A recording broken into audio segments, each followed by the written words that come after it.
Good morning student. MDS university Ajmer के BA honours political science part first के paper second Bharat के संवैधानिक विकास के मेरे प्रिय विद्यार्थियों, आज हम अपने इस चैप्टर को रीस्टार्ट करेंगे। इससे पिछले चैप्टर में मैंने आपको भारत के आज़ादी की आंदोलन की शुरुआत में 1857 के बाद की, यानी भारत की आज़ादी की जो पहली जंग मानी जाती है 57 का, जिसको कई इतिहासकार विद्रोह भी कहते हैं, वहाँ से बात को आगे बढ़ाया था। आज इससे आपको आगे लेकर चलता हूँ। देखिए, होता ये है कि 1857 की क्रांति असफल रही क्षणिक रूप से, और उस क्षणिक असफलता के कुछ परिणाम भी सामने आए। सबसे महत्वपूर्ण परिणाम यही था, जिस पर मैंने आपको पूरा जोर देके बताया था, एम्फेसिस किया था, कि भारत पर अब एक निजी कंपनी की हुकूमत समाप्त होती है और ब्रिटिश पार्लियामेंट भारत को सीधे अपना उपनिवेश घोषित करती है। इसका आशय यह था कि अब भारत के बारे में नियम, कायदे, कानून बनाने का अधिकार ब्रिटिश पार्लियामेंट ने अपने हाथ में लिया। भारत में वायसरॉय की नियुक्ति की गई और ब्रिटिश पार्लियामेंट में एक भारत सचिव, सेक्रेटरी ऑफ स्टेट के नाम से अपॉइंट किया गया। भारत मंत्री भी, इसको कई जगह आप पढ़ेंगे, कन्फ्यूज ना होइएगा, ये भारत मंत्री वही है जो ब्रिटिश पार्लियामेंट के अंदर भारत की नुमाइंदगी कर रहा है। आप इससे अंदाज़ लगाएं कि भारत कितना महत्वपूर्ण उपनिवेश था ब्रिटेन के लिए, कि जिसके लिए एक अलग से मंत्री वहाँ पर नियुक्त किया गया। अब बात को आगे बढ़ाते हैं।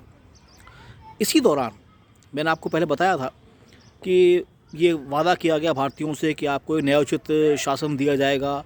जिन हालातों में ये विद्रोह करना पड़ा वो हालात ना हो, इसके लिए अब एक बेहतर प्रशासन और प्रबंधन ब्रिटिश पार्लियामेंट की जिम्मेदारी है अपनी इस रियासत को देने के लिए। लेकिन वास्तव में ऐसा हुआ नहीं।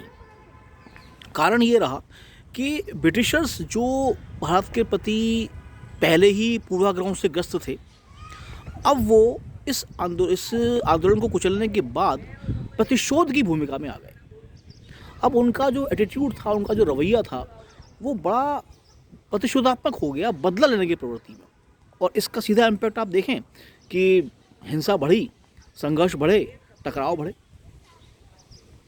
और कुछ वर्षों बीतते बीतते भारतीयों की समझ में ये बात आ गई कि ईस्ट इंडिया कंपनी की हुकूमत और ब्रिटेन की हुकूमत में कोई ज़्यादा फ़र्क नहीं है। लेकिन 57 की असफलता को भारतीयों ने भी गिना था। ये चीज़ महत्वपूर्ण है। आप अगर 57 के इस आंदोलन की विफलता के कारणों को देखें तो आप पाएंगे कि मैटर ऑफ टाइमिंग गलत था।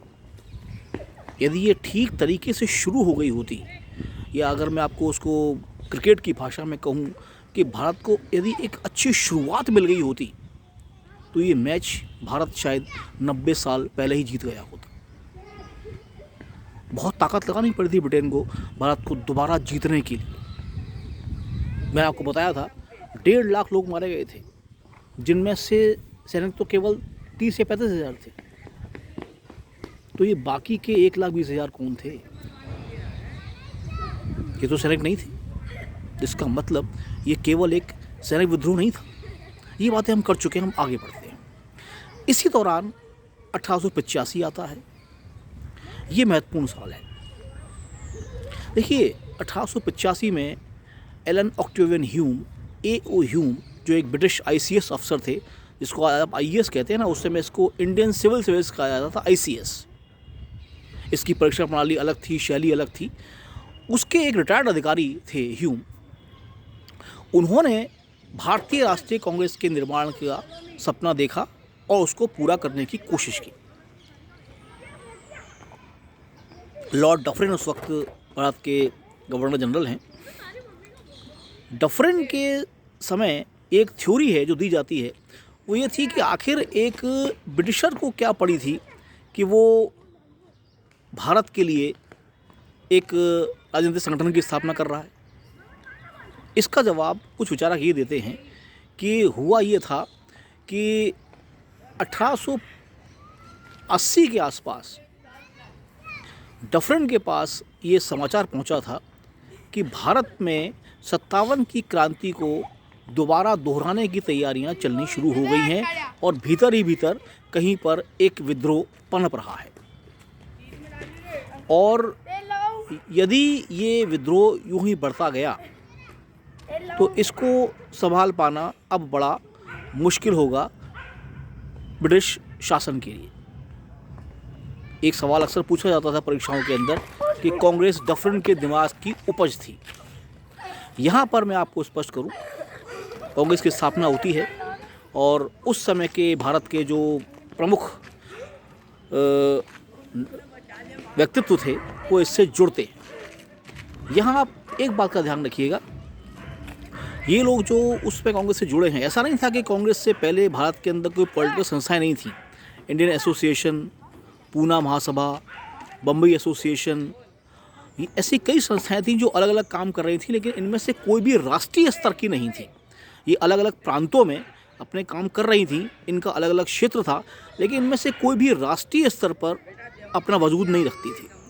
कांग्रेस पहली संस्था है जो राष्ट्रीय स्तर पर बनी है और 1885 में बम्बई में इसकी स्थापना की जाती है। अब शुरुआत का जो दौर है जिसकी बात हम आज शुरू करेंगे, ये उदारवादियों का दौर है। जो बात हम आपसे आज करने जा रहे हैं वो है उदारवादी राष्ट्रवाद के उदय के कारण। उदारवाद जो राष्ट्रवाद भारत का पनपा है, यानी 85 से लेकर 1885 से 1905 तक के टाइम पीरियड को इस श्रेणी में रख सकते हैं। वैसे उदारवाद हमेशा रहा है। देखिए, कोई भी इसी टाइम पीरियड को आप इस तरह से मार्क नहीं कर सकते कि ये उदारवादी युग है या ये उग्रवादी युग है या गर्मपंथी युग है। हाँ, उस समय जो निर्णायक भूमिका में रहे उनकी बात हम कर सकते हैं। 1885 में कांग्रेस की स्थापना के लगभग 10 साल तक, 20 साल तक माफ़ कीजिए, ये हावी रहा, प्रभावी रहा। लेकिन शुरुआत के दौर में इसकी जो विशेषताएं थी वो बाद में कई ऐसे व्यक्तियों को कांग्रेस में लेकर आए जिनको कि उदारवादी तौर तरीके पसंद या रास नहीं आए, क्योंकि उनकी निगाह में वो इफेक्टिव थे, अप्रभावशाली थे। ब्रिटिश शासन के प्रति इनका जो पहला उदारवादी आंदोलन का लक्षण था वो ये था, ब्रिटिश शासन के प्रति विश्वास।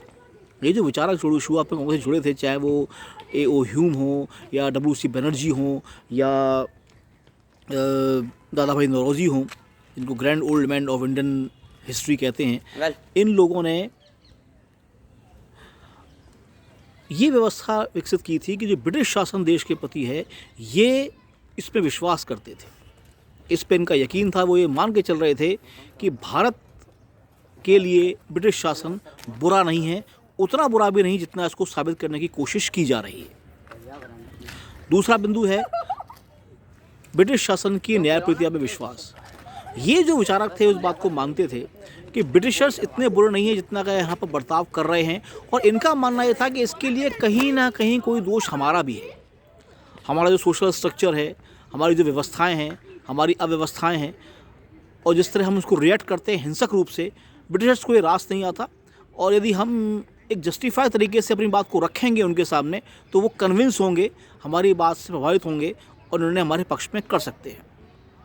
और तीसरा जो महत्वपूर्ण बिंदु है जिस पर आपका ध्यान मैं खास खींचना चाहूँगा वो ये है कि इनका मानना ये था कि, और आप ध्यान दीजिएगा क्योंकि आप पॉलिटिकल साइंस पढ़ रहे हैं, इसलिए आपको पक्ष और विपक्ष दोनों चीज़ों को सुनने की आदत होनी चाहिए लोकतंत्र के जो मानसिकता है उसको तैयार करने के लिए। इन्होंने ये कहा, इनका तर्क ये था, और किसी हद तक ये सही भी है, कि मुगलों के बाद किसी ने भारत को एक केंद्रीय सत्ता के रूप में बांधा है तो ब्रिटिशर्स। आप मेरी बात से या इस तर्क से असहमत हो सकते हैं, लेकिन यदि आप इसको सोचेंगे तो आप पाएंगे कि ये सच है। भारत को एकता के सूत्र में पिरोया मुगलों के बाद या औरंगज़ेब के बाद वो ब्रिटिशर्स ने किया। अगला इनका बिंदु है कि वो ये मानते थे, मैं आपको बताऊं, ये बड़ा दिलचस्प पहलू है कि ब्रिटिश उस समय जो उदारवादी आंदोलन के नेता हैं इनमें से अधिकांश अर्थशास्त्री हैं या वकील हैं। उन्होंने ये माना था कि ब्रिटेन के साथ जो भारत का ये संयोग हुआ है, अब इसको संयोग कहिए, दुर्योग कहिए, कुछ भी कहिए, लेकिन ब्रिटिशर्स ने भारत की हुकूमत अपने हाथ में ले रखी थी। उनका ये मानना था कि ये सच है और सच से आप इनकार नहीं कर सकते। तो ये भारत के खाली अहित में नहीं है, भारत का हित भी इसमें छिपा हुआ है, और वो इस रूप में कि इस व्यापारिक संबंधों के माध्यम से लाभ भारत को भी हो सकता है और होना चाहिए। हालांकि उस वक्त नहीं हो रहा था, लेकिन उनको लगा कि आने वाले कुछ वर्षों में भारत और ब्रिटेन के जो व्यापारिक संबंध हैं ये देश को एक बेहतर दिशा में लेकर जा सकते हैं। अगला बिंदु जो इनको उदारवादी की श्रेणी में स्थान देता है वो ये है कि ये क्रमिक सुधारों में विश्वास करते थे। देखिए, ये बिंदु महत्वपूर्ण है। ऐसा इसलिए है कि क्रांतिकारी बदलाव और क्रमिक बदलाव ये दो अलग अलग चीज़ें होती हैं। क्रांतिकारी बदलाव में चीज़ों को हटाना आसान है, लेकिन उनकी एक्सेप्टेंस क्रिएट करना, उनके लिए एक सहमति तैयार करना मुश्किल काम होता है। आप इसको यूँ समझिए कि एक छलांग में यदि आप छत पर जाना चाहते हैं तो उसमें गिरने की संभावना भी उतनी ही ज़्यादा होती है, बजाय इसके कि आप सीढ़ी दर सीढ़ी चढ़कर जाएं। ये विचारक ये मानते थे कि ब्रिटेन के साथ जो हमारी अव्यवस्थाएं हैं उनके शासन के तहत इसको हम सिस्टमेटिक चेंजेस के माध्यम से बदल सकते हैं, सुधार सकते हैं, और इसके लिए संवैधानिक प्रावधानों का इस्तेमाल ही किया जाना श्रेष्ठ होगा। हिंसक आक्रामक माध्यमों के प्रयोग के ये सख्त खिलाफ थे।